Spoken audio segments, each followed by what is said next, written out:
Anti-Semitism, or prejudice against Jews, has a long history in Europe, dating back to medieval times. Jews were often scapegoated for societal problems and faced discrimination and violence. This deep-rooted prejudice laid the groundwork for the more systematic and brutal persecution that would occur under Nazi rule. Adolf Hitler's virulent anti-Semitism was a central tenet of his ideology. In his book Mein Kampf, My Struggle, written during his imprisonment after the failed Munich Putsch in 1923, Hitler outlined his belief in the racial superiority of the Aryan race and his hatred of Jews, whom he blamed for Germany's defeat in World War I and the subsequent economic and social turmoil.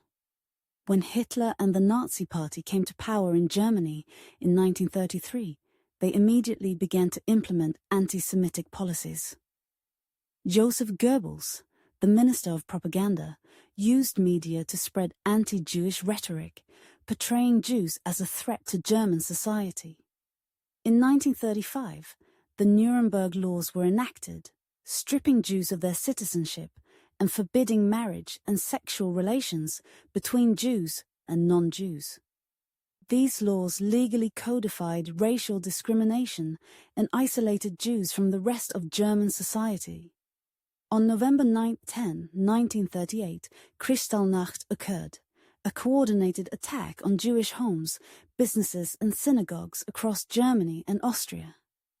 Over 1,000 synagogues were burned, 7,000 businesses were destroyed, and approximately 30,000 Jewish men were arrested and sent to concentration camps.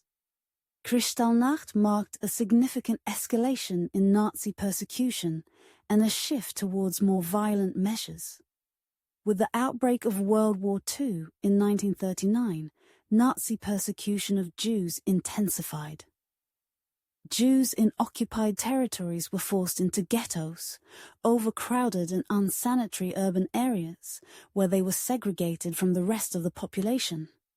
In the ghettos, Jews faced starvation, disease, and forced labor. On January 20, 1942, senior Nazi officials met at the Wannsee Conference to discuss and coordinate the implementation of the final solution to the Jewish question, a plan to systematically exterminate the Jewish population of Europe.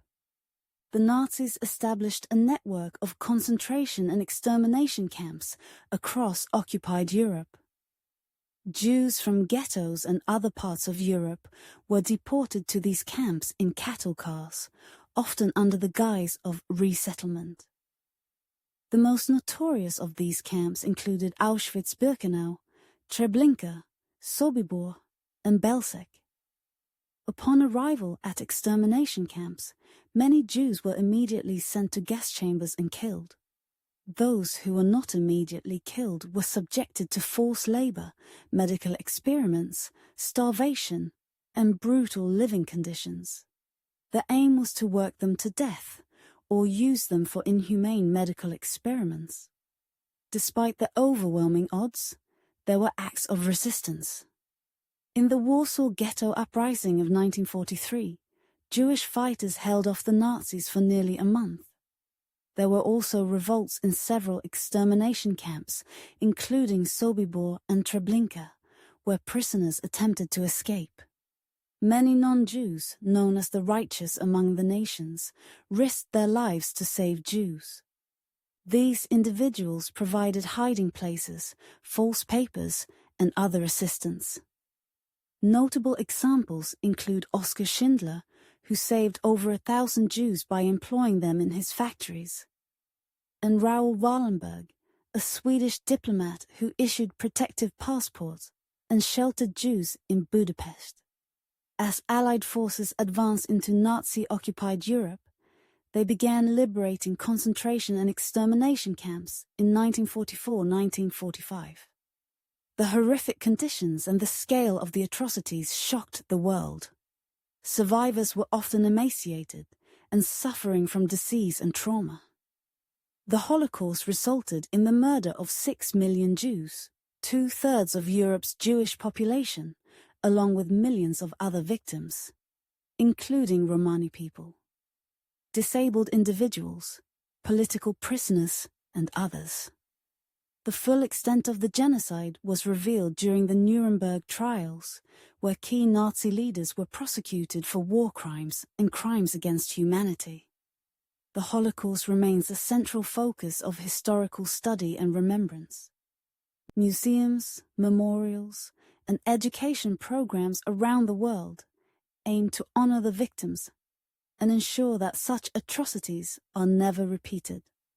The phrase, "never again," has become a powerful reminder of the need to confront hatred and prevent genocide.